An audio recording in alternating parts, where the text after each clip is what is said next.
இன்றைய விவாதத்தில் உரையாற்றும் முன்னர் எமது அத்தியாவசிய தேவை சம்பந்தமாக ஒரு சில கருத்தை சொல்லிவிட்டு உரையாற்றுகின்றேன். கடந்த ஆண்டு தேசிய மற்றும் மாகாண இடமாற்ற கொள்கைகளுக்கு முரணாக சேவையின் தேவை கருதிய இடமாற்றம் என 2025 வடமாகாண கல்வி திணைக்களம் வழங்கிய 290 அளவிலான ஆசிரியர்களுக்கான இடமாற்றத்தை யாழ் மேல் நீதிமன்றத்தில் வழக்கு தாக்கல் செய்யப்பட்டதைத் தொடர்ந்து வடமாகாண கல்வி திணைக்களம் மீளப்பெற்று கொண்டது.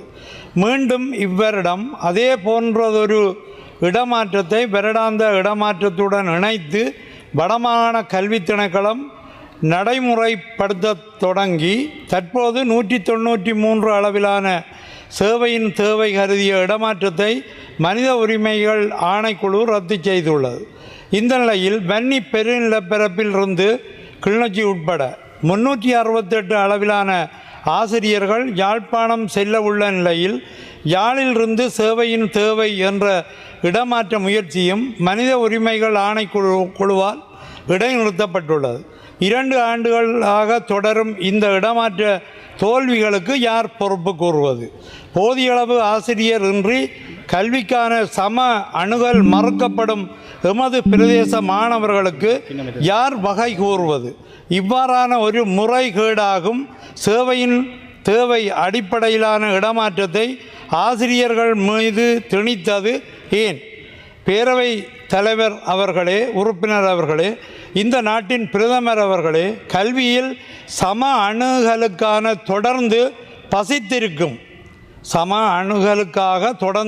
பசித்திருக்கும் எமது பிள்ளைகளுக்கு உடனடி தீர்வை தாருங்கள் என்று பணிவாக கேட்டுக்கொள்கிறேன். அடுத்து இன்றைய விவாதத்துக்கு வருகின்றேன்.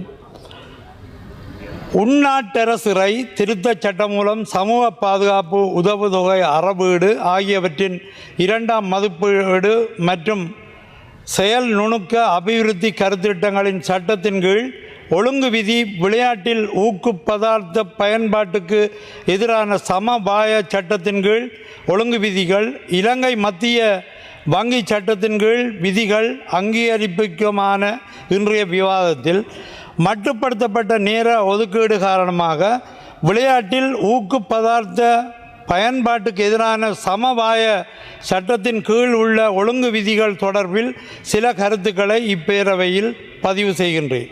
இலங்கையில் வாழும் இளையோர் மற்றும் விளையாட்டுக்களின் ஒழுக்கவியலை மேலும் செப்பனிடும் வகையில் மேற்படி ஒழுங்கு விதிகள் கொண்டு வரப்படுகின்றன. நாட்டின் நலன் கருதி மேற்கொள்ளப்படும் செயல் திட்டங்கள் எப்போதும் வரவேற்புக்குரியன. ஆனால் எம்மிடம் எப்போதும் எஞ்சுகின்ற முதன்மை கேள்வி, தீவளாவிய சமத்துவ நிலை ஏன் கொள்கை முன்வைப்புகளிலும் நடைமுறைகளிலும் கருத்தில் கொள்ளப்படாதுள்ளன என்பதே. விளையாட்டில் ஊக்கு பதார்த்த பயன்பாட்டுக்கு எதிரான சமவாய சட்டத்தின் கீழ் உள்ள தடை செய்யப்பட்ட ஊக்கு மருந்துகள் தொடர்பான பன்னாட்டு நியமங்களுடன் இலங்கை ஒத்திசைவது வரவேற்புக்குரியது.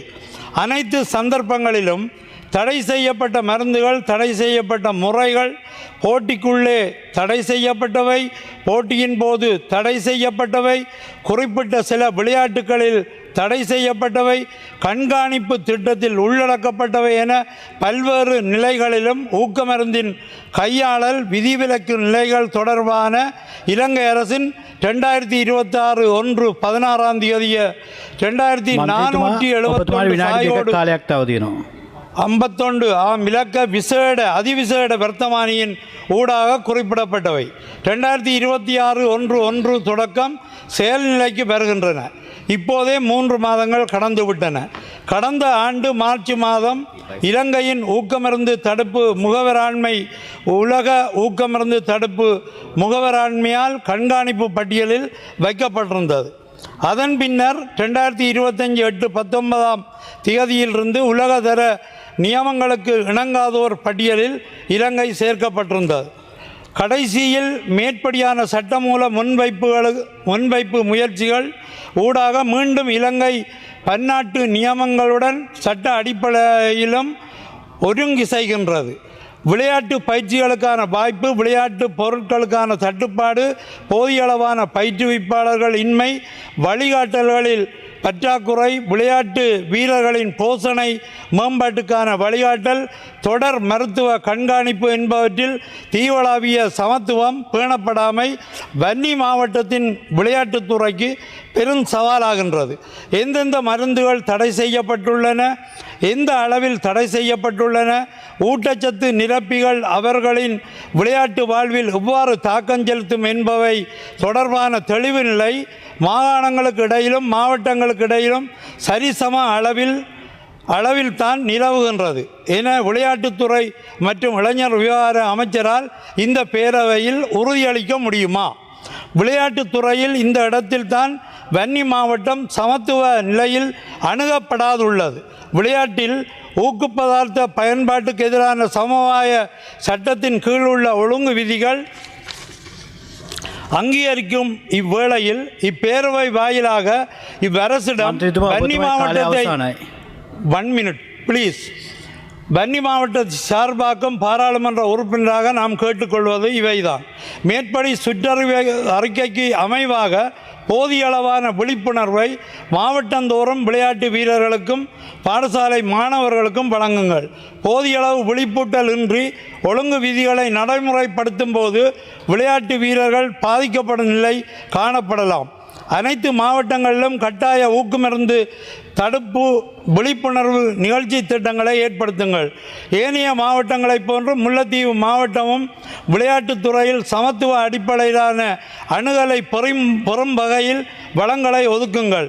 மாவட்டந்தோறும் வழங்கப்படும் மாவட்ட விளையாட்டு கட்டிடத் தொகுதி முல்லைத்தீவில் இல்லை என்பதை மதிப்பார்ந்த அமைச்சர் அறிவார்.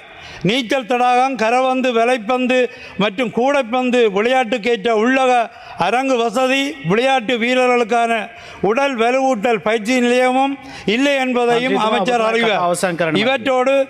இவற்றோடு வழிகாட்டலுக்கான போதிய அளவு ஆளணி வளம், விளையாட்டு உபகரணங்கள் என்பவற்றிலும் தீவளாவிய சமத்துவ நிலைக்கு முல்லைத்தீவு மாவட்டத்தையும் கொண்டு வாருங்கள். மேலும் மேற்படி அதிவிசேட வர்த்தமானியில் அதாவது 2471 சாயோடு 51ஆம் இலக்க 2020/1/16 அதிவிசேட வர்த்தமானியில் நிரம்பியுள்ள பொருள் பிழை, பக்க வடிவமைத்தல் பிழை, எழுத்து பிழை, ஊக்கமருந்துகளின் பெயர்களில் உள்ள பிழை, உள்ளடக்க வடுபாடு, பதிவுகள் ப்ளீஸ் இரட்டித்தல் என ஆங்கிலத்திலும் தமிழிலும் காணப்படும் வழுக்களை திருத்துவதற்குரிய நடவடிக்கைகளை எடுக்குமாறும் கௌரவ விளையாட்டுத்துறை மற்றும் இளைஞர் விவகார அமைச்சரை கேட்டுக்கொள்கிறேன். அந்த பிழைகளுக்கான பட்டியலை இதோடு இணைத்து சமர்ப்பிக்கின்றேன். நன்றி, வணக்கம்.